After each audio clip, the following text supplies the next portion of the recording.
Watch this. Wake up to reality.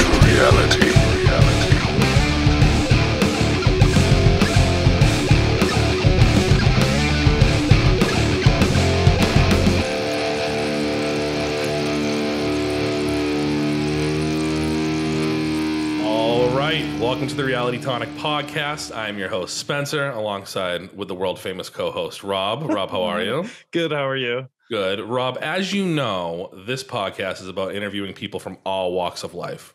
Different stories, cool jobs, lifestyles, hobbies, all of those things. So with that being said, we have a very special guest. His name is Joe Sparks. He goes by Joe Sax. You might see him in Boston playing the saxophone after concerts or after big games. Joe, welcome. Thank you. Thank you. And just to clarify, it's actually Joe Sax Boston. Joe Sax Boston. Looking for me, that's how they're going to find me. So we can find you on Instagram, right? Joe Sax Boston? Yeah. I do mostly Instagram. All right. Yeah. So I'm checking out your stuff. You get like 10,000 followers or something like that. I don't know the lingo too much because I just got on Instagram. Sure. But very impressive. How long have you been playing saxophone for? We'll probably get into it, but I've been playing music kind of throughout my life. But as far as really kind of Joe Sax Boston doing the thing out in public on the streets and whatever comes from that, about 5 years, including kind of the lost COVID year. So. Oh, wow. Yes.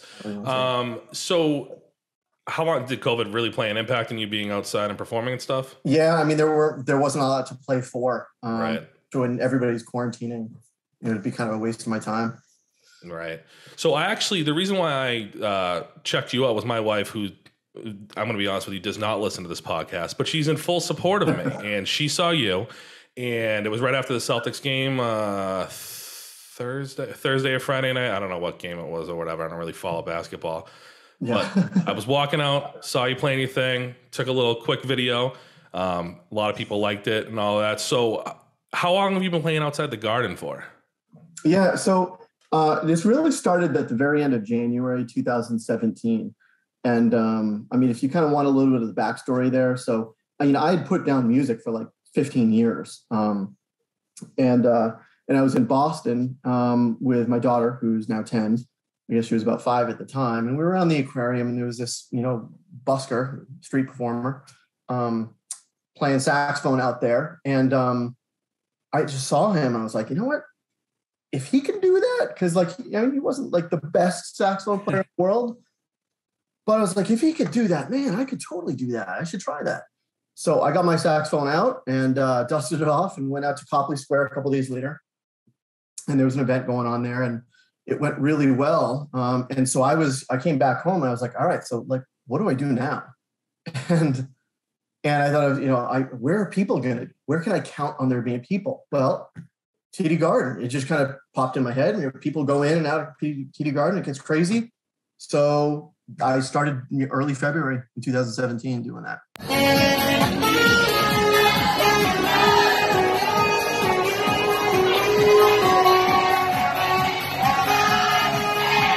Now, you seem to have a pretty premier spot, to be honest with you, because every time I walk out there, we walk right outside the Garden. We're in row 317, not section 317 or whatever. You walk down a couple flights of stairs and you immediately get out to the road.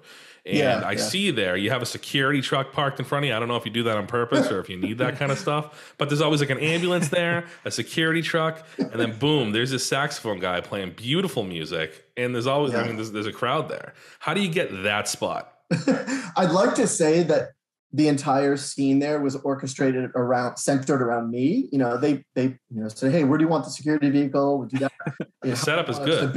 How do you want us to remodel the exit on this side to fit your needs?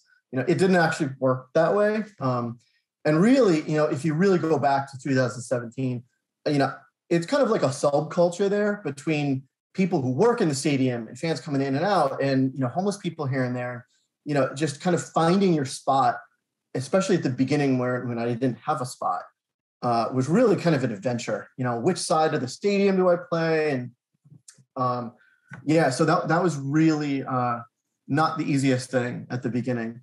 But what ended up is because Causeway Street, that's all public, obviously. But as soon as you get on the TD Garden side of Causeway Street, that's now TD Garden, Delaware North, private property.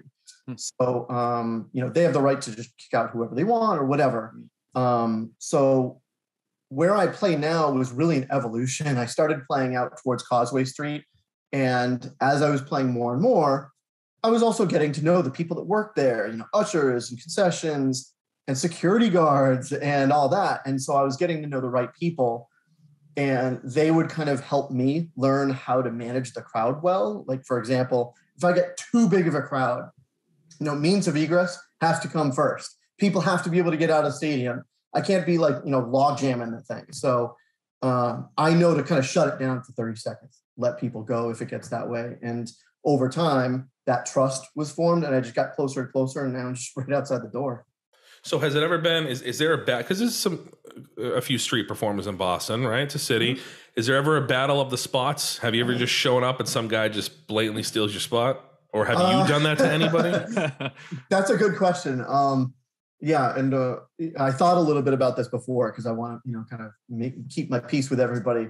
But there was actually a time, and especially when you're talking about the other street musicians, it gets very territorial, especially when you're used to playing in a particular spot at a particular time.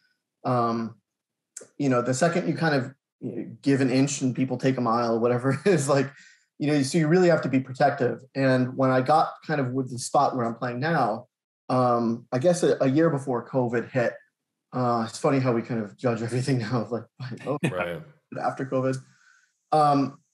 There was a bucket drummer that I think kind of decided that he wanted my spot. And at that point, I really had become used to playing there. So it really did feel like my spot. Uh-oh. Yeah. So he comes and sets up pretty much as I'm playing, and he starts wailing away. And of course, I play sax unmiked, and I can wail on the sax, but that still doesn't touch somebody wailing on bucket drums. So I had to kind of think, how am I going to handle this situation? And so I was like, I got to stay here and do my thing. I felt invisible because people couldn't hear me, but I wasn't going to let him box me out. So that happened a few times, and it got kind of ugly and nasty for a little bit. But you have those stories where people don't get along at all, and you're like, those two are never going to get along. And we sort of now are, I want to say, friendly. It's taken a while to get there, but once he realized I wasn't going to give away my spot, he found his spot, and we talked enough that he could tell I respected him. I just, wasn't going to be boxed out, and he was kind of doing the same. And, now we get each other's phone numbers, and we'll kind of text about the events we're doing. So, wow. So what kind of, what do you say to a guy? Do you just go, you work a regular job, I think, right? I was looking at your, I do. So you work on Monday through Friday. First off, real quick, what type of work are you in? Yeah, it's really kind of I have two selves. So I work in corporate finance. So, I handle, money going in and out of the company, and nothing at all music related. So that's what I do during the day. So you do that, pretty normal life, right? Then you find yourself arguing with a bucket drummer in Boston, right? What do you say to the guy? Obviously you're trying to outplay him. You're doing your thing. You're trying to keep it classy. But what do you say? Hey, man, Yeah, there was, kind of, if you try to put yourself in that spot, what would you do? I wanted to diffuse things. I wouldn't let him kind of kick me out, but at the same time, I try to be kind of diplomatic about it. Say, hey man, I appreciate what you're doing. You're actually really good, but I'm here after every game. This is kind of my thing. So I'm not going to stop. Sorry, but and when that kind of didn't work, that's when it got a little bit nasty. And neither one of us was happy with each other. And we'll just kind of put it that way.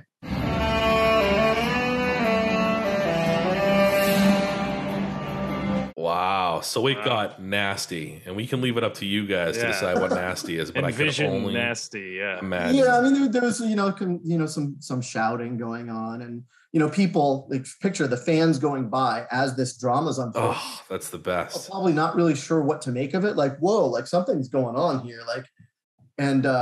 And just the ideas people would throw out too. Hey, why don't you guys just join forces or something? It's the last thing you want to hear right now, right? Well, and that, sort of, but also just with street performing, unless you're really kind of an act where it really kind of requires multiple people, you really are better off just doing your own thing. We certainly are are both that type. You know, so it was like either we got to make something work, and yeah, I don't know. It was an interesting time. Did it get physical? I was really thinking it was going to get it was like borderline. It did not get physical though. Wow. Yeah, so I mean, at the end you go, what the hell am I doing? Like, what am I doing? I just like playing saxophone, right? Like Spencer, I still ask myself that all the time. You're just like, it's a whole world. Like you got a big thing going on here. Well, I mean, I also do it year round. So, the whole question, what the hell am I doing? I'm out there playing a wind instrument in 10-degree weather in January, and so I park over in Charlestown because like there's an area that I know at a certain time I can get, park there and free. And it's like a 10-minute walk. It's actually kind of nice, unless it's 10 degrees. And I'm walking to the stadium and the whole time I'm just like, just so cold. And I'm like, what am I doing? Like, I'm going to go and now I want to like go outside and play for 2 hours or whatever in this weather, like saxophone. What am I doing? What's the craziest thing you've seen like throughout your playing in Boston or playing in the cities? What's the wildest thing? It really kind of depends on how you say crazy. I'll do a few different categories.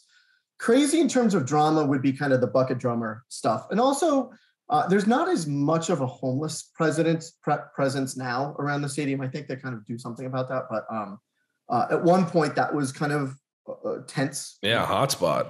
But again, like if you're going to make a spot where you're going to try to be a fixture there, you have to know how to deal with people and, everybody, so it's really about kind of approaching people with respect, not kind of giving when you shouldn't give, but, so a lot of that kind of tension and drama could get crazy at times. But then then there are like the crazy in good ways, like when we've got concerts going on and I'm playing, whoever, like when I play concerts, I'm playing whoever's playing their top music songs for their fans coming out. So that gets insane in an awesome way.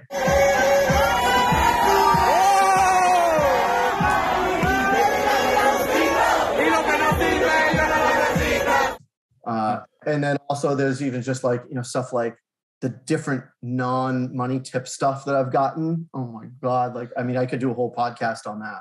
Well, Larry, let me stop you right there. Cause I think I'm the guy. I think I'm that non-money jerk. Oh, really? Did you, do you put the, Just no, like hear me out. Like when you say non-money, I'm thinking like, okay, you're playing the saxophone. I'm that guy that just sits there and watches you, records the whole thing, will do the thing, and then just walk away, and then be like, that was awesome. That guy, and then you get a thing that tips and all that stuff, and I just completely walk away. So listen, I'm sorry, but for the people out there, what pisses off a street performer the most?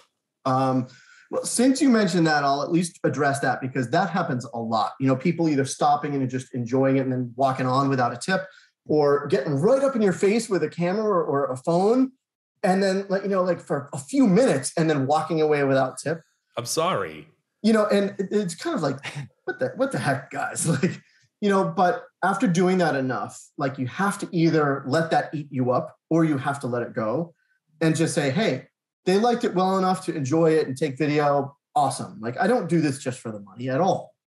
And so that part of it's great. But I'm sorry. The other part is what do you recommend? What pisses you off the most? Honestly, there's not a whole lot that pisses me off at this point. Like I've got the spot, so I really don't have to worry about that stuff too much. I mean, some things that are out of my control, like the other night when I was there, like 2 nights ago, it was 27 degrees, Saturday night, I think it was 27 degrees. It was like whipping winds and I'm out there playing and I'm kind of insulated, on Legends Way there. But when the wind's coming in from a certain way, I mean, it's like a freaking tornado in there. And like, that will piss me off. As far as people, okay, you know what? You made me think of something good. So it will kind of get under my skin a little bit when people will come right up and they will just get right up in your grill. They'll ask to play my saxophone. Oof. Oh yeah. They will, kind of just like I just bump right into, like, I've got a table set up. They'll just kind of like bump into stuff and kick it around. And that just doesn't work for me. Or they'll, like, I play on the music on a tablet, just hit the thing and the music stops. Like, people, like, they just walk right up and just press and just start changing stuff. I've had that. I mean, I feel like I've had everything happen. I mean, yeah, you really got to think about where you are. I mean, yeah, it makes sense. Yeah, I mean, especially a lot of like drunk people. Yeah, and I mean, I like drunk people because they pay pretty well. Yeah, sure. There's some other stuff that comes with the territory there, and that can get a little annoying at times. But in general, it's like a party crowd, and it's awesome.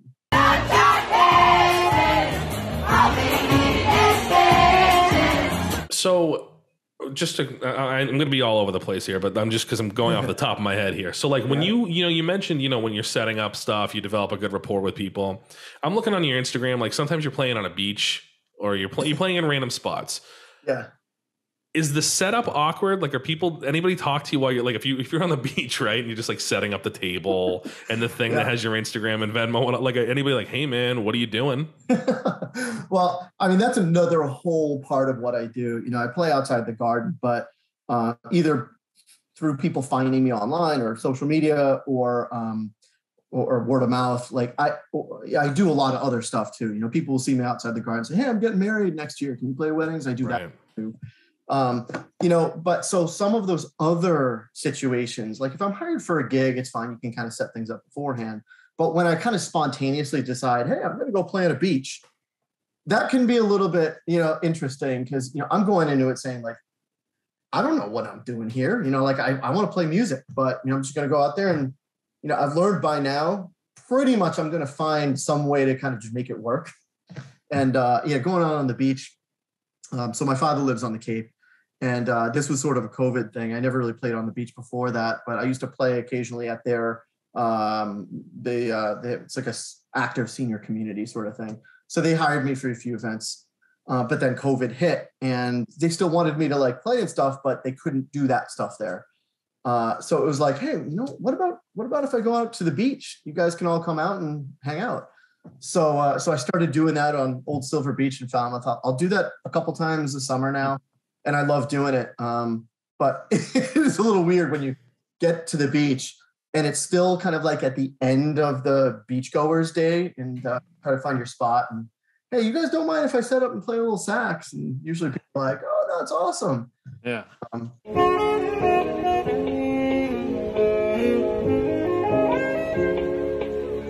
Wow. Okay. Yeah. I guess that's a good way to approach it. See, I'd probably be a weirdo and just not say anything to anybody, just start setting up stuff. And then like just go on and jibber jabber and all that, but you just keep. I mean, who's gonna be a jerk and says no? I'd rather you not. Has anybody said yes? I do mind if it's not security or something, or anybody ever tell you cut that noise out? Beach. I'm trying to think. That's happened, in the earlier days around TD Garden, like that grand main entrance with the nice lit up escalator and all that. There was one time kind of when that was brand new where I kind of went out there and I was kind of feeling it out. And before I even set my stuff up, they're like, don't even bother. They're going to kick you out in a second. You can't have street performers here. So I got shut down more when I'd be feeling stuff around the garden. As far as other places, I haven't run into that too much. Like, you can't play here or you got to do something different or whatever. Do you need a permit to set up anywhere? Like, I mean, when you're in Boston, you didn't get actual official permission, right? Yeah, so there are places like if you're playing in the subway, which I actually tried to do at the beginning. My sound's kind of too big for that.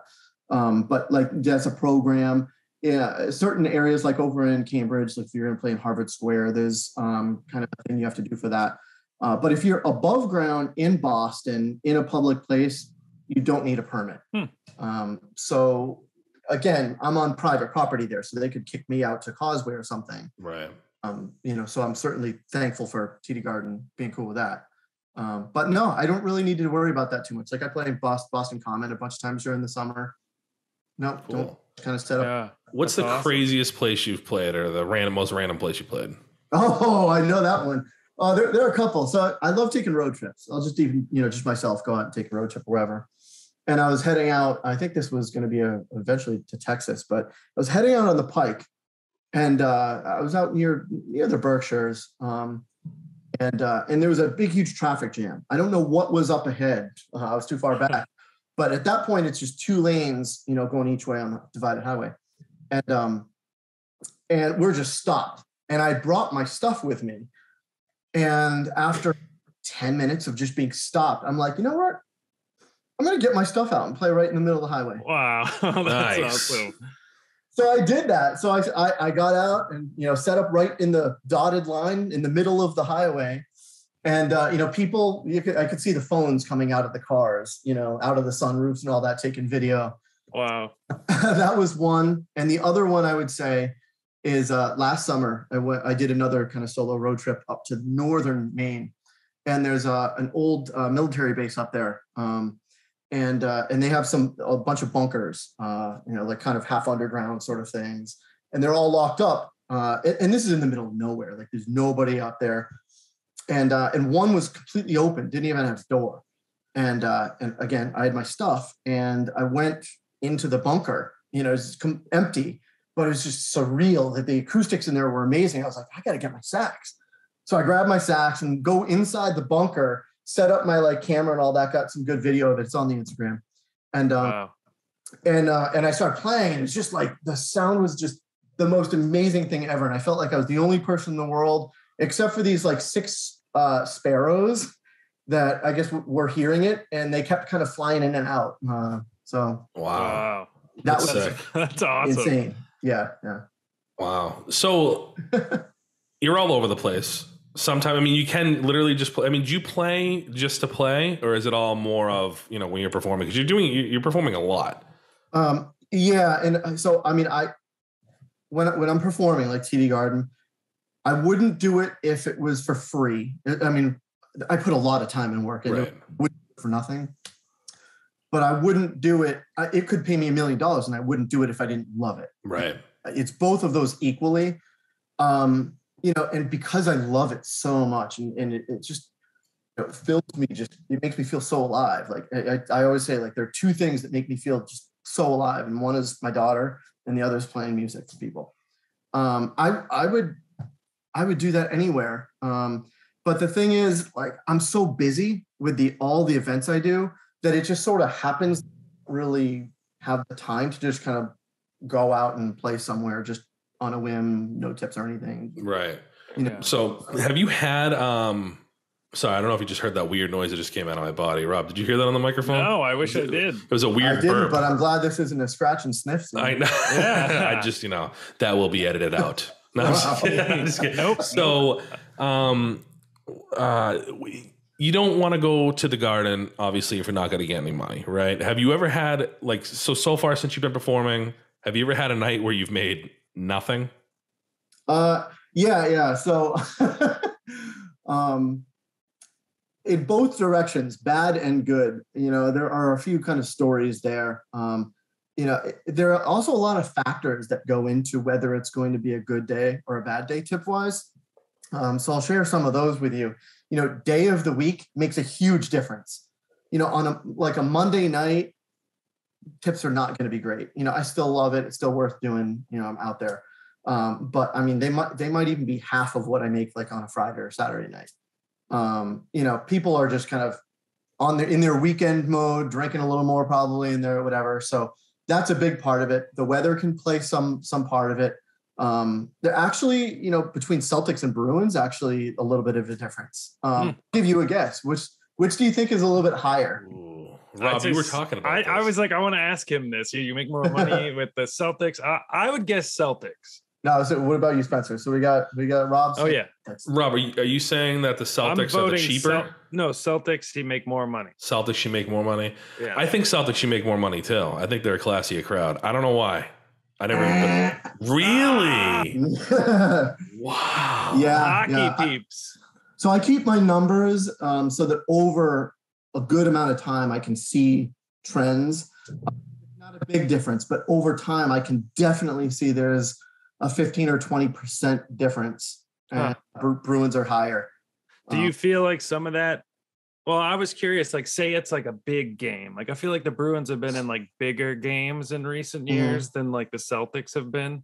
Yeah. If it's a playoff game or if it's a Stanley Cup, is I mentioned there are a bunch of different factors that can be a little bit of one. If it's a huge game, a lot of hype, all the right conditions, that can elevate it a little bit, but not a whole lot. Like surprisingly, I really don't do a lot different if it's a win or a loss. A bigger difference is if it's a blowout and people are kind of, I want to say the crowd is a longer amount of time, the duration, because if it's a tight game, everybody's staying and then everybody leaves at once. And it's a huge crowd that goes by and then it's done. So it isn't just like, oh, if they win, they're going to be tipping more. It's really not like that. But yeah, the highs and lows, it's crazy. Like concerts, that's really where it's at. Like the money's good with concerts.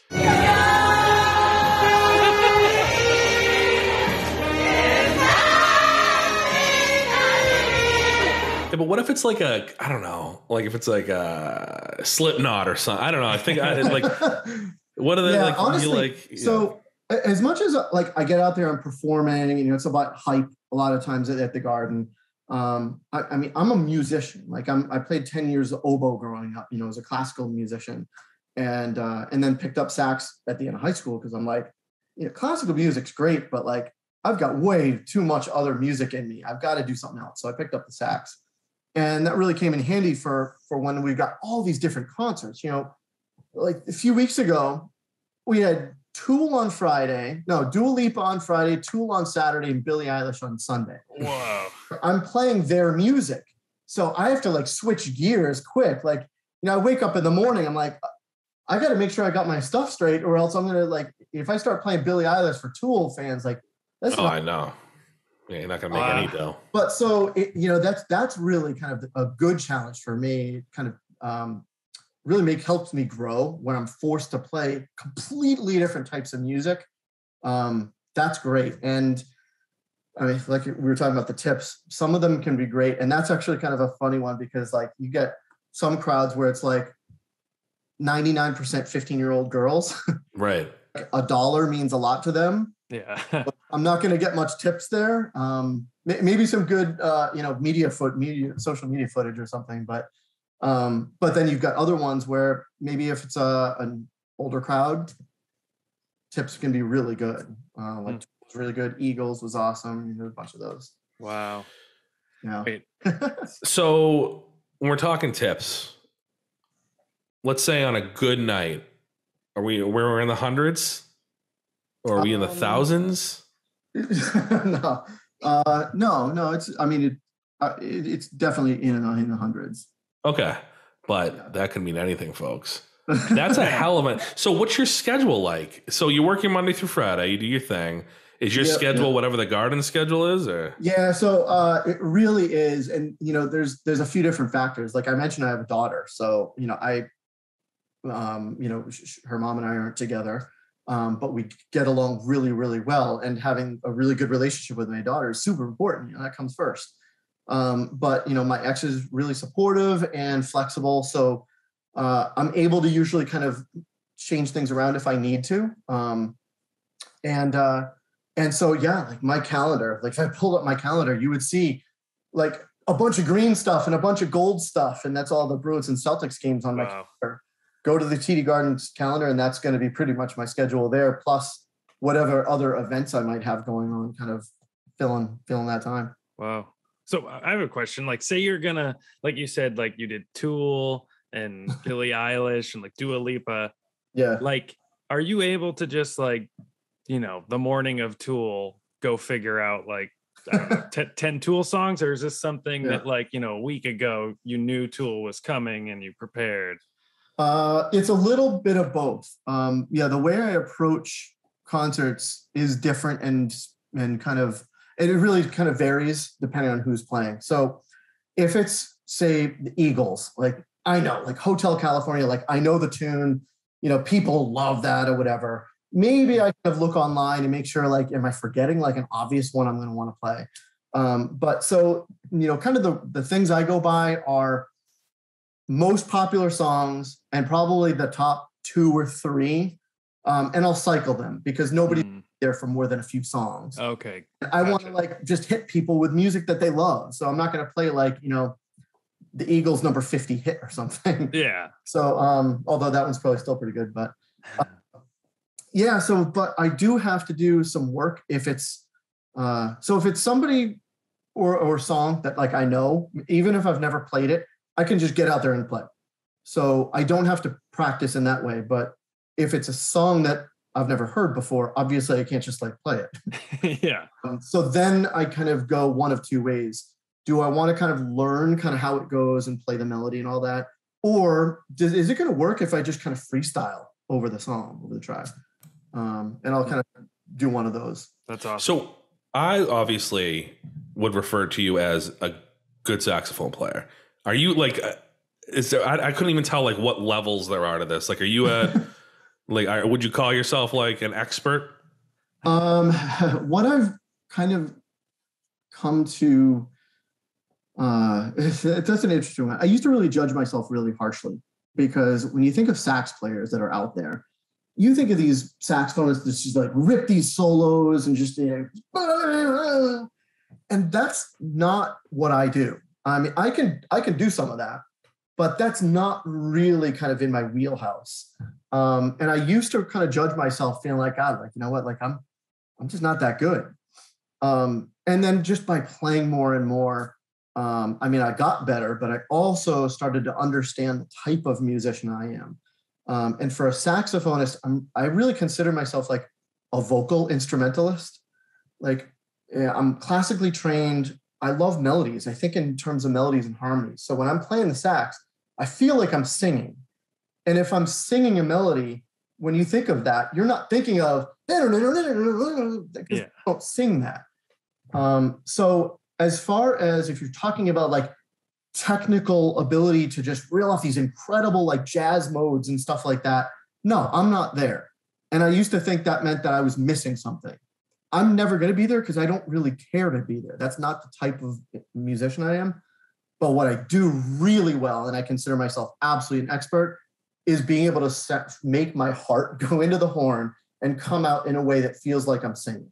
You know, people say, like, I had a 5-year-old come up to me, and a 5-year-old, you know, she comes up and says, you know, I just wanted to say I love your singing.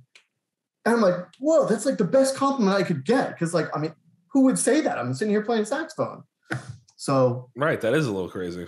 That's what I feel like. You know, I'm a vocalist. But you know what upsets me is I'm a percussionist myself. I don't know if you can just tell. I play the drums. Okay, if I whip out the drums somewhere, people get annoyed. It's noise, right? Like the buckets are cool, right? But if like, you know, what bothers me about both of you is because Rob's a guitarist, you know, you're a sexy saxophone guy. If I whip out drums at a party, people are going to be like, dude, shut up, right? You do sax, you do guitar. Like, that's not fair, fellas.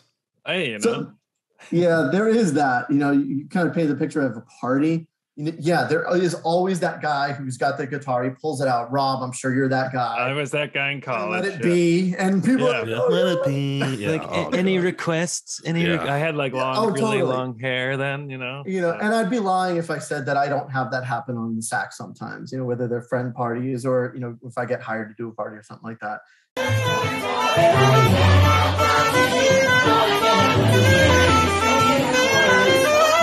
There is that, and it's not quite the same on drums. However, you know, if you're really talking about like going out in public and playing, even with a drum set, like you could do it. Like there's a guy over by Fenway Park. He goes by Glacier. Glacier? Wow. Yeah, and he sets up his entire drum kit with like a PA and everything, and he plays along with other tracks, and you know he's phenomenal. Well, shame on you for telling me that, sir, because you just destroyed yourself. Because when I come over there with my set, okay, and my name's Phoenix. So you tell Glacier that Phoenix is looking for him. Yeah. So apparently I'm not going to have my spot at TV Guard. Nope, you're going to see me wailing on the drums. Dad, right, man. Play some Billie Eilish. Yeah. This one's for Billy. Don't you touch my drum set? That's right. Do you ever play over near Fenway instead? You ever try that out? Last year I actually started playing there for. So I didn't even mention this. At TD Garden, I used to play both the in crowd and the out crowd before and after the event. Eventually it's changed it to just the out crowd. In crowd, people trickle in over time. It's a lot of playing for not a lot of tips because people haven't been drinking yet. So I only do out crowds there. At Fenway, kind of same thing. For concerts, I will play like in Kenmore Square because there's so much going on right outside the stadium. It's like too much. Mm-hmm. But back on Kenmore Square, I'll do that, but it's still, there's a lot going on there. So I don't do great there, but I'll do it for concerts, not really for Red Sox games.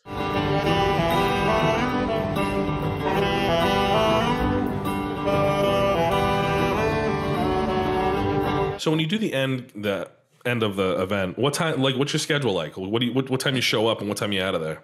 Yeah, that's a good question because nobody really sees, especially at the beginning and the end. I want to catch the entire out crowd.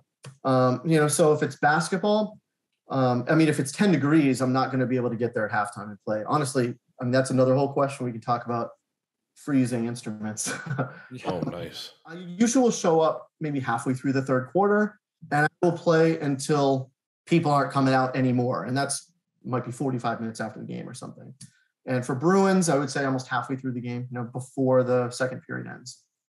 So yeah, that does good about the freezing instrument. Because I was wondering that because the saxophone, that thing's gonna get really cold. So do you have to wear like gloves or like does that mess up your playing? Yeah, man.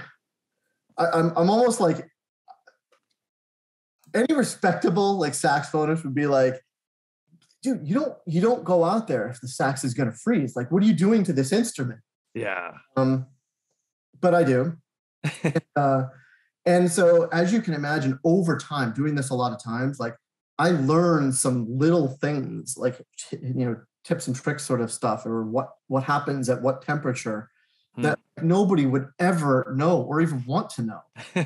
For example, I know in my spot, if it's 27 degrees, that's the freezing point for the moisture in the horn. It's not spit, but it's humidity, breath going into the horn, and the keys will actually kind of start to freeze up, kind of get sluggish and then stop working. And then I'm like, well, now I can only play like 4 notes. So that's where I really had to, how dedicated am I? And, I am kind of ridiculous about it. So I bring a second saxophone. Oh. So when it's going to be 15 degrees, I know the saxophone is going to freeze up probably in about 15 minutes. So I need to cut my out crowd really short. Don't go out until almost the game's right over so I can get the big part of the crowd, and that's it. I'm going to miss a little bit, but I can't play with a completely frozen horn. So I'll play until the first horn freezes up. And then it's like, in NASCAR changing the tires. Like, I'm like, the second one and I'll start playing. Wow. Yeah. And that's wild. Like a tire. Like I've got these heated gloves that I started using this year because the gloves have to be thin enough that I still have the dexterity to play, but thick enough that it does something for you. Mm-hmm. So there's been all sorts of like trial and error with that stuff. But have you gone through like over the 5 or so years, like, is it the same 2 saxophones, or have you like had to buy new saxophones? Or my main saxophone is the one I use almost all the time. I've got cool. That really is more of like if my main horn is getting fixed, which is a nice horn, then I'll use this backup horn. So that's also my ice savior horn. Yeah, that's awesome. Yeah, the bench, if you will. Yeah, exactly. So right now you're beefing with Phoenix, which is me, the drummer in Boston. Yeah, we got a thing to work out. So you and Phoenix got an issue. The drummer, the bucket drummer, you guys are fine now. What? Yeah, so then there's a guy named Glacier. Okay. Well, he's what are the other characters? So he's at Fenway. Mm-hmm. You know the guy that walks around with the glasses and the hat and has all the God stuff, and he's holding up pamphlets. Yeah. He's a New England classic. He's been there since I was in high school. I've seen him at Hampton Beach before. That guy goes around. Yeah, dude. It's funny. I'm having a brain fart right now because I know him. And I'm trying to think. Bob is it Bob? Yeah, I think his name's Bob. So yeah, he would kind of hang around TD Garden all the time. I haven't really seen him there lately, really since COVID.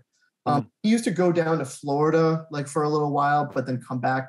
Kind of the coldest part of the season, he'd go to Florida, but he's everywhere. And he's got the whole get up. Just the billboard, like you're all going to hell. And so what kind of conversation do you have with, like, how does a conversation with Bob happen? Like, is it on a street performer level? Like he's like, hey man, like your stuff. I think it's, I can't remember his name now. Well, it's like, hey, you're out here doing something because you feel passionate about it. I'm kind of doing the same thing. I'm out here doing something because I'm passionate about it. So like, there's almost like a mutual respect there. You know, like, hey, like I might not do what you're doing, but more power to you, sort of thing. Yeah. And we'll just, you know, when I was seeing him more, we'd just be like, hey, you know, what's going on for you? Did he try to pull you into his kind of message no. at the no, end? he didn't try that. And honestly, you know, it's kind of cool because those things make those stories and those interactions and relationships really give such a richness to that experience, because you can imagine, 41 Celtics and Bruins games, that's 82 for a season plus the concerts. I'm doing like 100 events a year at TD Garden. That could get really kind of, I don't want to say monotonous, but like you're having the same kind of experience over and over. It doesn't feel that way though, because of all the different type of people that I interact with and meet and talk to. So I kind of welcome those opportunities to talk to somebody that I never would normally talk to and see what happens. Well, good for you, because that's literally the whole idea of my podcast, right? Or our podcast. Sorry, Rob. I just decided Rob gets 50-50, so it's a little awkward. Yeah. I like, and I don't even know if other people are interested in it, but like we interview pro wrestlers, Elvis impersonators, horrorcore rappers, just like all these things. I'm like, oh man, what's up with that guy or girl? Like, what's that story? And you're right, it is. It's all about the experience and all these different people. I just want agree, man. Thank you. I'm all in, man. I agree. Well, I had a question, sorta, if I may. So, like, say a band is playing, like Bruce Springsteen and like the E Street Band, like a band that has a lot of horns in it. Mm-hmm. Will you notice like an uptick in like, you know, fan attention or tips or anything like that? Like, does it matter? Okay. Nope, okay. That does not matter at all. You know, what that makes me think of is when a performer will have even an orchestra with them. Where I play is where, because of that, that's like an access road for the tour buses, you know, media or whoever. So I really get to know a lot of people that most people don't get to meet, whether they're famous or not. And so like after an event that has, you know, like the whole orchestra, I'll see them all coming out with their cases. And it's funny because the reactions from them are really kind of one of the other two, because I feel like they'll see me doing what I'm doing, and some of them be like, not a real musician, like the real thing. I'm in there playing like with my tux on or whatever. And then other ones will be like, hey, like, you know, another musician guy. So that's always kind of interesting. Yeah, I guess there's always those kind of either like musicians that think they're the best, you know, and then ones that are just, you know, passionate and enjoy playing. Yeah. You know? Yeah. Honestly, like I talk about the different people I get to meet. That's another really cool part about doing what I do is like I get to meet some people that like we all know. And that's really cool. Like, you know, for example, the players, like the Celtics players park in the stadium and they come back out through like the parking garage. So I don't see them. But the Bruins players like park out back and they drive right by me. And just over time, you know, people roll down their windows, start talking. So like there are a few of them I know at this point. And, wow. A couple I would consider friends or whatever. But oh, that's cool. Whoa, look at you. Wow. Well, yeah, well, honestly, like, I mean, it's pretty cool to be able to say like, you know, New England, you know, Massachusetts, you know, Charlie Coyle or whatever. But like, honestly, you know, it doesn't feel to me like, guys, like, I know Charlie Coyle. Like, yeah, because like, you know, when you see somebody like that all the time, you know, I don't talk to him about hockey. Like if he stops, like, you know, he's been down on the Cape recently, you know, he and his wife Danielle, fiance, they're going to be getting married. You know, it's just like, what's the person like, you know, because that's the stuff that everybody knows. Oh yeah, he plays hockey. He scored that goal tonight. Like, that's awesome. And, you know, those people like have fans interact in that way all the time. Like, dude, nice goal. And that's great too. But where I kind of feel like I'm sort of part of the scene there. I'm part of the family almost. You know, when you work with somebody, I don't want to say like, oh, well, like I'm on par with, you know, Pasta or something like that. But it just kind of changes things a little bit. And you're like, hey, I see you all the time. Like, you know, what happens when you're not playing hockey or whatever? Yeah, it's like you're both kind of like employed by TD, like I mean, in a way, I really don't want to make it sound like I'm. No, listen. Don't be modest. You're a stud, sir. Let me tell you something. You're accepted into the community. He is, and he has pictures with the guy from New Kids on the Block too. What's his name there? Yeah, so that's Jonathan Knight. Yeah, so and that's been really helpful in terms of you're growing the Instagram numbers and all that stuff. Is some of those videos that go viral just because after a concert people will just be so into it and it makes for a great video that everybody wants to see.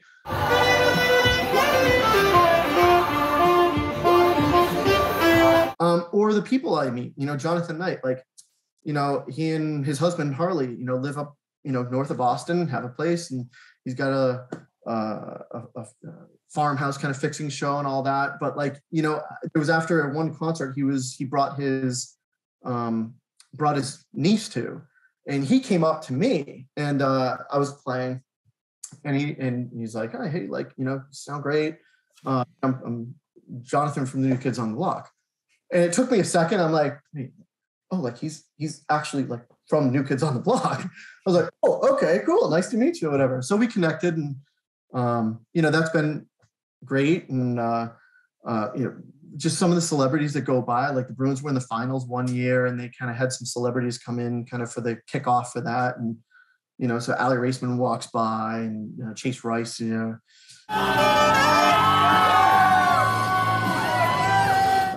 country singer, and Lil Nas X, Old Town Road. Wow. Rob doesn't know about that. I know all with about those guys, and I told you, right? That guy. You can play that on the sax, can't you? Oh, you must. Definitely. Yeah. So I mean, these are things like that. Lil Nas, he follows me on Instagram because when they went by, like his manager's like, hey, like he wants you to go on tour with him, and I'm like, whoa.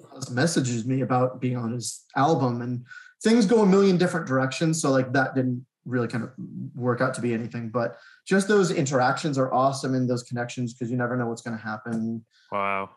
Does that take a hit? Like, does that bother you? Like, it seems like you're in the scene, you get a good opportunity like that. And you're right. Sometimes things just don't follow through. Have you had a lot of those?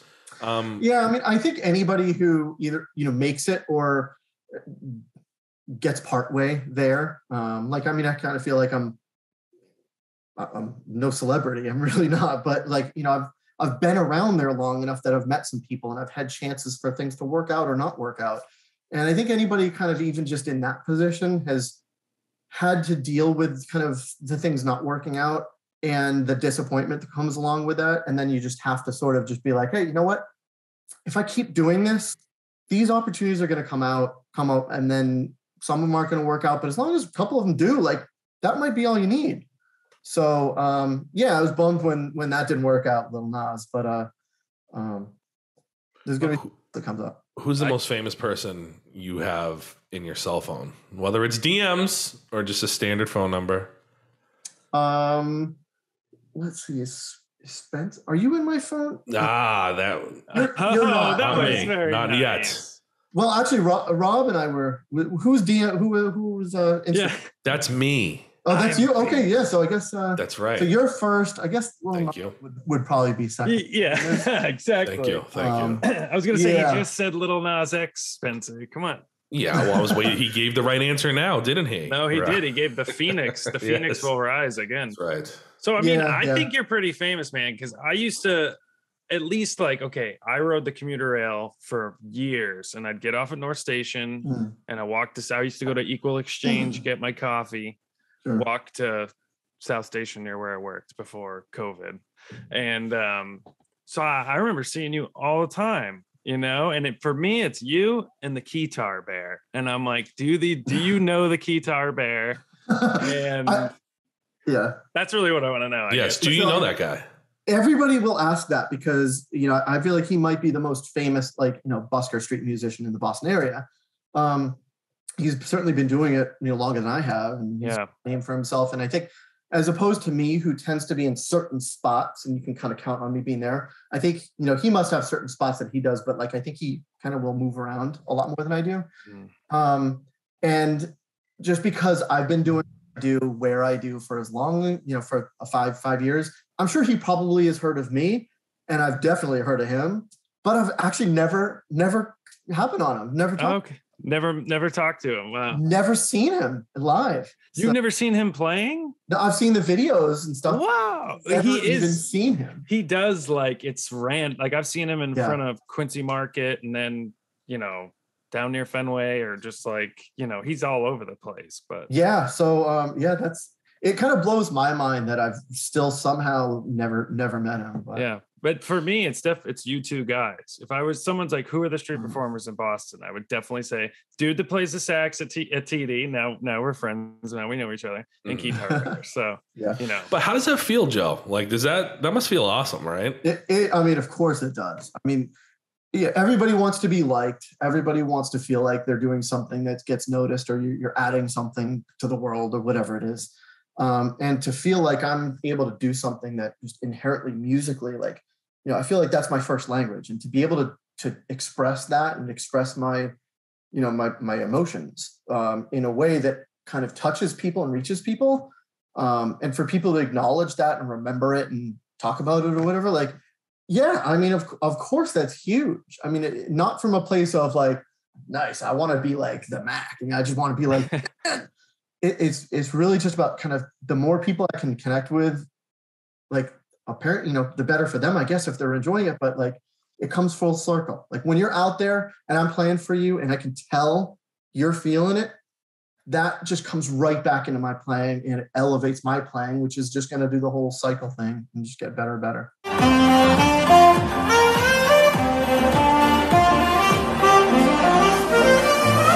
Wow. Yeah, like can you see, like, say you're, you know, it's kind of a slow night, but you see someone coming down Causeway. Or Legends Ave, or, you know, wherever you're set up. And it's just like, I don't know, how quickly can you tell, like, okay, they're into it? Like, you feel like you can see, like, okay, 100 feet, you're like, all right, they're feeling it, you know? Like, it's a loud instrument, different. You know? It's different for people too, different people too. You know, like when there's kind of the big part of the crowds there, it's all about hype music.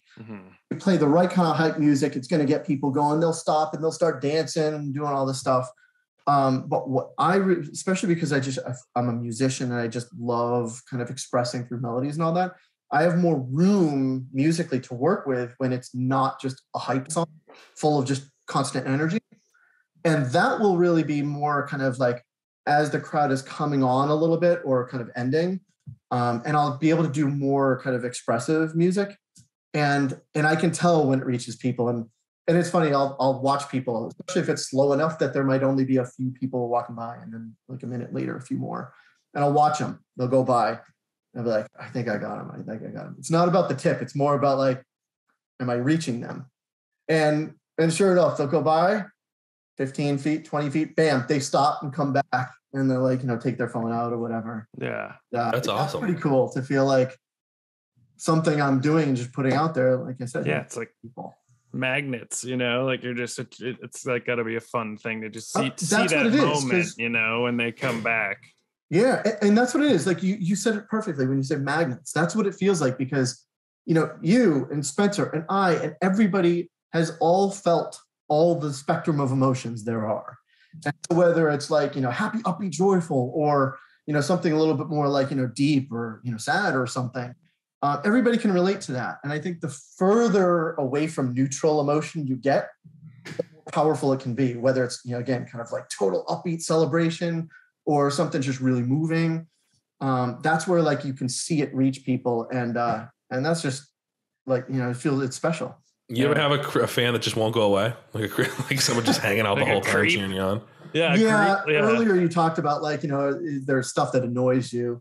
There are kind of, you know, occasionally you do get the person who will come up and, you know, maybe they're doing air sax right alongside. That's cute for like a second. That's funny for 5 seconds or whatever. Yeah. And, but they'll like kind of stay there and just keep doing it. And, you know, I just kind of just have to put it out of my mind, ignore me. Or like they'll stand right in front of my tip box or something. or like, I mean, they try to like dance with me. Or, you know, like really like, like somebody tried to like pick me up from behind once as I'm playing. So do you ever have to stop and be like, dude, no? I do have to do that sometimes. Wow. Often, but it does happen where I have to control the crowd. Yeah. Wow. So yeah, you have the obnoxious person dancing, thinking they're cute, trying to get the sax guy to dance with them. You ever have anybody just try to talk to you while you're playing? Yeah, I mean, I welcome when people come up to talk. However, I'm there to provide music for people.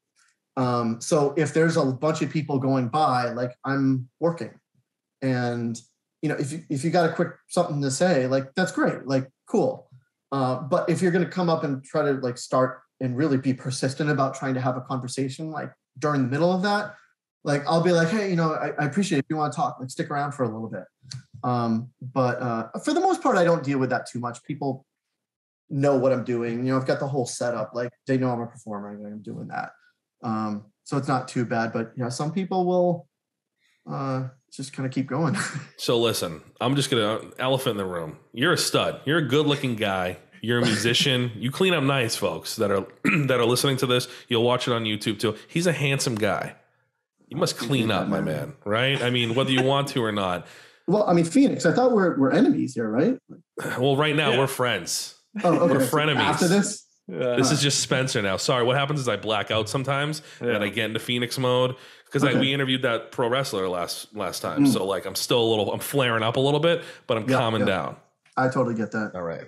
So not to get into your personal life, but I mean, you probably do. My wife wanted me to ask this, like, how many numbers do you get? Do you get numbers? I mean, so occasionally, and like, I am single.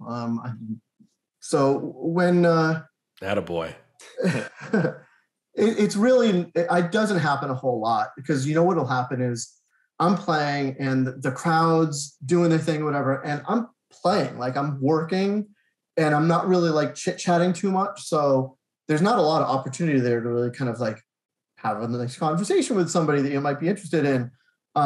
So there really aren't too many numbers that find their way in there. But in terms of just opportunities, it's funny. You think, if I didn't know better, I would think like, God, I should have lots of chances. But just so often the time that I would have to talk is more like when I'm setting up or breaking down. And during those times, there's not really anybody around. So I'm not interacting just verbally with a whole lot of people. Yeah. You can't rip like the sexiest thing and then I stop right then and be like, so if you want, I get your number. It would just ruin the performance, You're like, it just blew the Billie Eilish song or whatever. Yeah, I mean, I guess when it comes to other gigs, there would be more opportunities. And honestly, I've made a lot of friends through doing different gigs, birthday party gigs and wedding, whatever.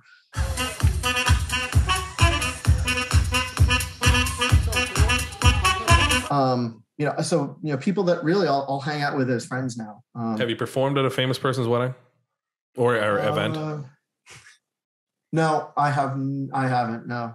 Do you play with like any bands ever?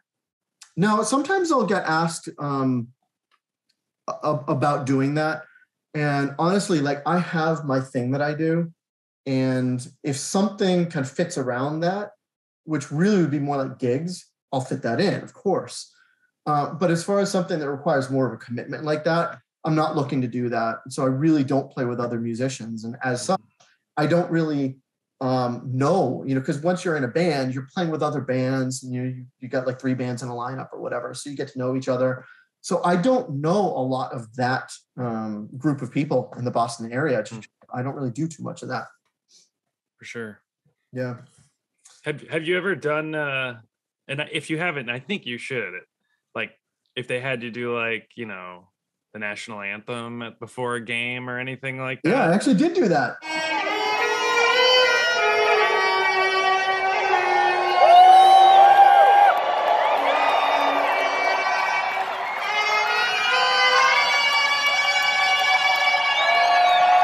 Yeah. Okay, cool. Sick. Yeah, April 1st, 2019. Wow. Played before the Celtics game. It was for the Celtics? Okay. Yeah, it was for the Celtics. Wow. So I played time out. How does that happen? Well, he's the fixture, man. Who goes up to you? Who sets this up? This is a big deal. Yeah, it was a big deal and something I'll never forget. And my daughter at the time was like 7 or 8, so like she remembers it and always will. And my mom, she was there and my family and all that, and friends. So it was incredible. But the way it came up is kind of interesting because I mentioned how I know a lot of the people, the staff and all that. So, so for the Bruins, you get the players, but that's kind of it. For the Celtics, there's a lot of other performers, halftime performers, dancers, cheerleaders, guys and girls, dunk team and all that. And I know a lot of them, like they're friends of mine at this point because they all come out my way. And so I know them really well. Anybody can kind of submit through the Celtics or not the Bruins because they always have Todd and the national anthem. Yeah. But for the Celtics, you can submit, your information or whatever, and maybe get picked or something. But I was actually approached because my friend Ray, who was on the green team for the Celtics, did a lot of the coordinating stuff.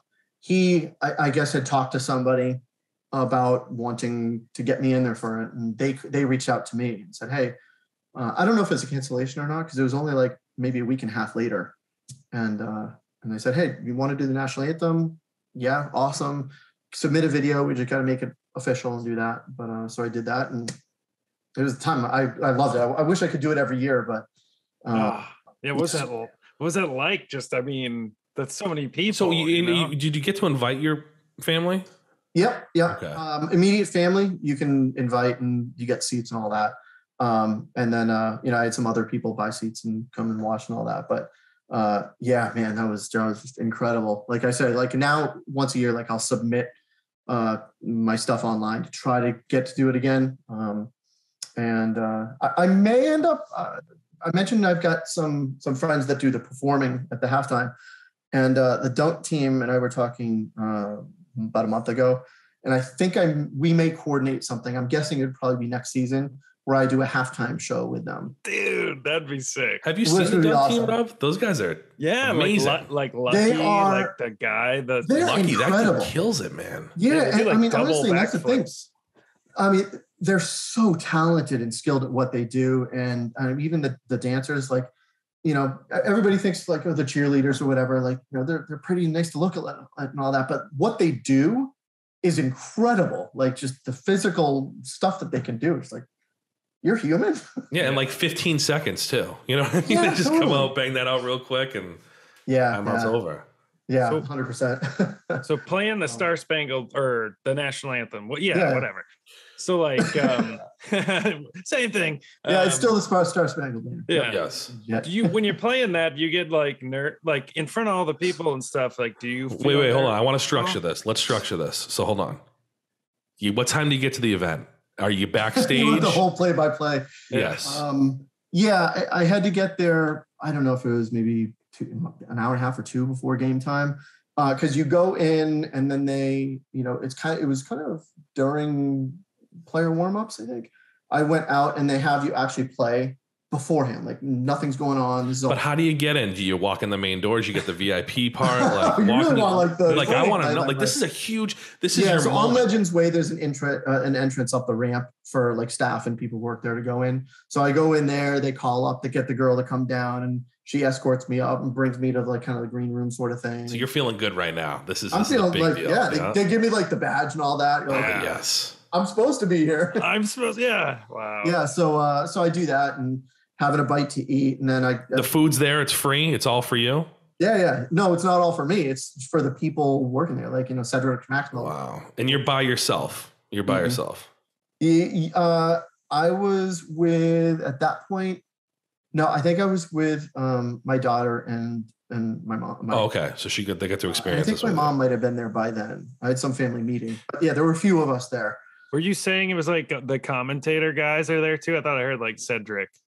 Oh yeah, so Cedric, yeah, like so that I know the media. So like Cedric, every single game he goes by, and there might be a crowd or whatever, and of course he's like 25 feet tall, so he's walking way far, like not that far away, but like across the crowd, and like he always gives me a wave, and I can always wave back or whatever. Wow.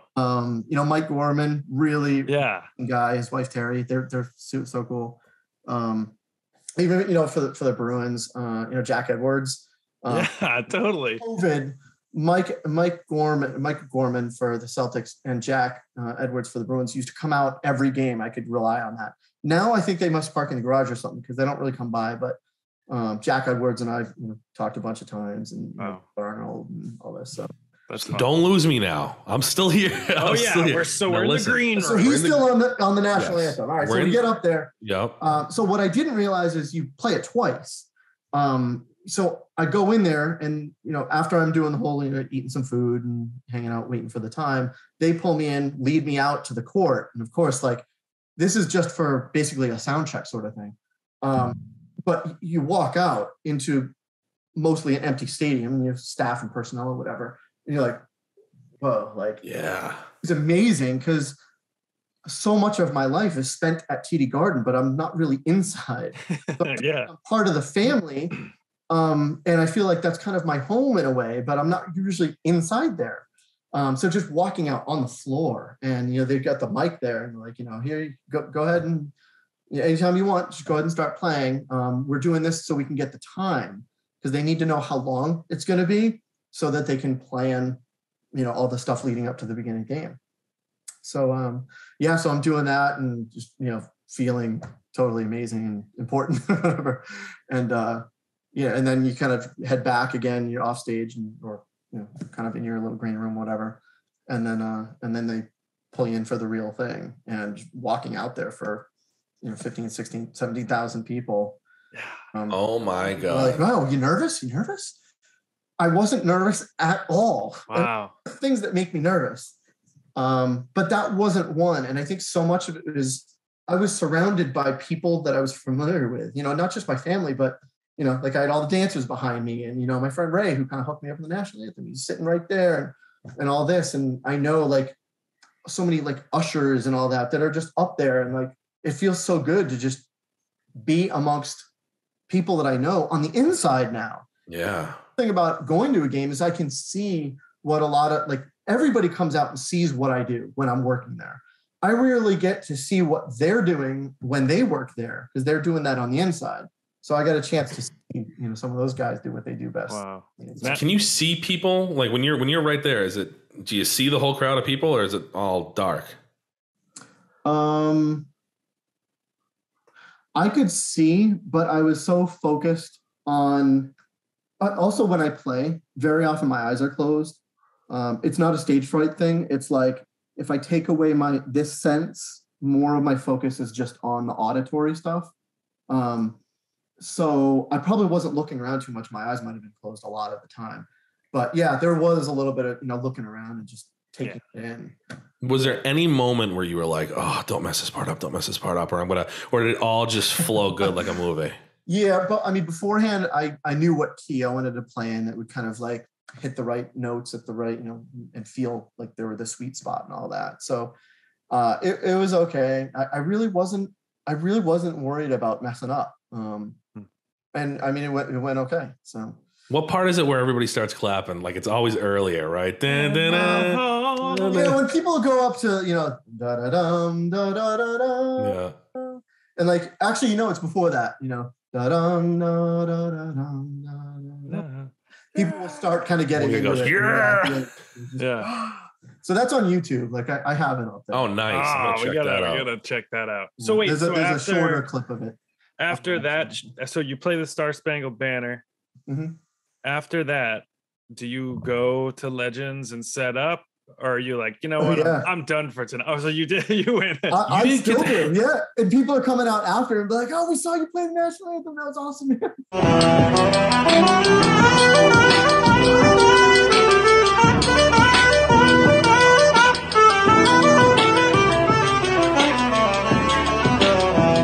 Now, like, would that be like a highlight night, like a good turnout and good, tips and everything? I don't even think that was particularly like, that wasn't. I mean, there might have been not a standout, but it wasn't really anything. It was more about just the attention and the energy was just amazing. But yeah, doing that like this summer. There's a Cape Cod League baseball game that we have to work out what date it's going to be, but I'll do it down there too. Oh, that's awesome. So you walk out. Can you chill in the green room, or do you have good seats? Like, can you watch the game and stuff, or you just? Once I finish the national anthem, they start and they kind of take me back, get me squared away, and then lead me up to the seats that I had. Yeah, there were good seats. Whatever. It'd be pretty crappy if they were like, "Thanks for the tune." See you, Well, that's what I wonder. What sometimes you just never know. Sometimes no, I think we had like 3 or 4 seats or whatever we needed for. So yeah. Now, do you go like ever willy nilly, like just to go see the Celtics, or do you feel like you're there so often doing your thing? It's kind of like you're all set. I really don't. I mean, like last year there was a Celtics game that a couple friends of mine that were going to, and I ended up going with them. And of course, I leave early so I can get my stuff and set up and play. Yeah. But I'm not in there too often. Yeah. I don't go to too many games, and when I do, like I said, I'll leave early. Even when I would do concerts. So I mentioned I only play after the games. For concerts, unless it's 10 degrees and I have to worry about ice, I will play before games also, before concerts. Mm-hmm. And so when I do that, occasionally people will slip me a ticket, like an extra ticket. Like, hey, we got this extra ticket. So I'll get into some concerts and, but of course, like I'm really there to play. So I'll play into like a quarter into the concert and leave a quarter before the end of the concert and do my thing. Wow. I know you're friends with some of these guys in the Celtics and stuff like that. Are they able in that line of work, right? I don't know how much they make. I'm sure you don't either. But you think they're able to have support their lifestyle just on that? Or do you think it's safe to assume these other people have other jobs? Who are we talking about? I guess my thing is like Lucky, those guys, and the dunk guys and all those guys. Yeah, so they by and large do. Pretty much like the halftime performers and all that. They have other things that they do, and so there is kind of a balance. I don't want to say necessarily similar to mine because like every person's other stuff that they have is different, but. Kind of like you think of NFL referees, have other jobs. Right. I don't think there's I don't think there's a halftime performer that doesn't have something else going on. Do you think you'd be able, let's say you went all in on the sax thing, just like every game, and then put aside the gigs for a second. I feel like gigs is its whole separate entity. If you were just to do gigs in Boston and stuff like that, all the, sorry, not gigs, all the concerts, all the street stuff, do you think you'd be able to have like a decent salary? If I didn't have a daughter and I didn't care about like insurance and stuff like that, like I could be like a starving artist and get by doing that. I mean, I'd be roughing it, like I wouldn't be comfortable at all. And I mean, I like my day job and love the people I work with, but if I somehow had to just do that with insurance and a daughter and all that, that wouldn't really be manageable. All right, let's throw in gigs though, like the private gigs and stuff like that. Like, do you think you could be okay in being an artist, an independent artist? That can be so. Like with where I'm at right now, it's not quite there just because the reliability factor. Like something with TD Garden could change at any time. Right. What do? It's just I can't depend on that to the point where I can really think about quitting a day job sort of thing. It's not quite there anyway. But that's kind of the biggest thing that would be preventing me from taking that leap. What's the end game? Do you just like doing what you're doing, or where do we see ourselves? That's a really good question, and one that obviously I kind of have to continually think about. And, for me, at some point at the beginning of Joe Sax Boston, I was thinking, like, where do I want this to go? And then at some point I kind of had to change my thinking and my approach and just say, I'm definitely pointed in the right direction. I'm moving forward and I'm taking steps. So I just have to have faith that this is going to continue. I'm moving forward. As long as I continue that momentum, I'm going to maybe have some different avenues I can go. But once I see those, I'll be able to make my choices and see what I want to do. I mean, there are some different things I'd love to do. Like right now, I'm just kind of starting the process of doing an album. I've never come out with a solo album, just myself. And so that's what I'm starting. And I'm already kind of conceptualizing like 2 already. So that'll be something I do. Where that kind of takes me, I don't know, but it's something that I definitely want to do and should be awesome. And also I would love to be featured on somebody really famous, their album. Have me come in and add my kind of melodic style of playing into a song. That would be really awesome. When did you start thinking like that though? Right? Like I know you started doing the street performance stuff, but when did you get that mindset where you were like, I really probably could make something out of this if I go all in? Yeah, I guess probably a couple years into it. I started early 2017. So I would say probably by mid 2018, I had enough momentum with it that I could start at least asking those kind of questions and just kind of mulling them over. Because even just thinking about those questions can really kind of help you grow and take some steps forward that you might not even see if you weren't thinking that way. Yeah, it took probably between a year and a year and a half. Well, I see nothing but the best for you, sir. I think we're just going to continue on growing, and hopefully I can help be part of that process, Well, I appreciate you taking the time to talk to me. It's fun to talk about. Yeah. Rob, do you have anything else for this fine man? Well, I did have a question. Keep going. Saying that you were working on like making an album. So like now would that be like original music? Do you play other instruments? Oh yeah, good questions. That is a really good question, Rob, because I had to that was a really hard thing for me to answer, because I obviously had to answer that, because I knew I want to make some sort of original album. Like I want to have a CD of Joe Sax Boston, or Joe Sparks, or whatever I want to build. But what is that? Especially when I'm sort of like, I think of myself as a vocalist. I'm like the singer. There's not going to be somebody singing on the album. Like it's me. Do I want to do like a Kenny G kind of thing? No, I want to do like a me kind of thing. But what is that? I can play some piano. A lot of instrumentalists can play some degree of piano. But like, is it just going to be a bunch of ballads, me on piano and playing sax? And that was really hard because I also had like the whole, like people love the whole hype stuff after games. So I do like an album of just hype music. Or do I do the stuff that like I feel like my heart comes out more in, kind of like more melodic stuff, and have like some different feel? So like I had a lot to think about, and it started to kind of evolve into something that I saw more of a mix of those kind of things. But even then, it's like, well, what do I have behind the sax there? I have a little bit of fun with music production, electronic stuff, but like nowhere near the level that I would need it to be. Like my sax playing would come down to that level as opposed to, on the level it should be.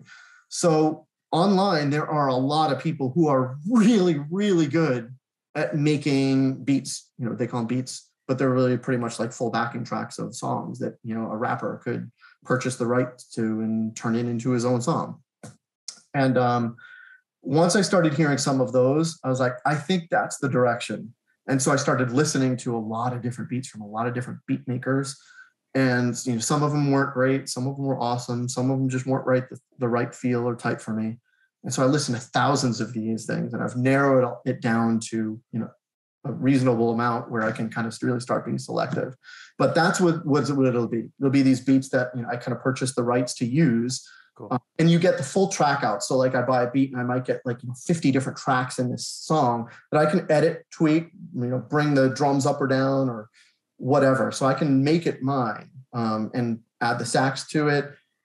Maybe I'll put a little bit of my own piano over it, but it'll be that kind of stuff. Yeah. So we play sax, we play piano. Anything else? Well, I grew up playing oboe, so I played 9 years of oboe before I ever touched sax. So now I have a question about the oboe. Isn't that considered? Tell me, this could be wrong. Could be a different instrument, but don't they call it the agony stick? What the hell's an oboe? First of all, it looks like a clarinet, but it's got a double reed. So I mean, it's same size as a clarinet. It's black, but Yes, I know what you're talking about now.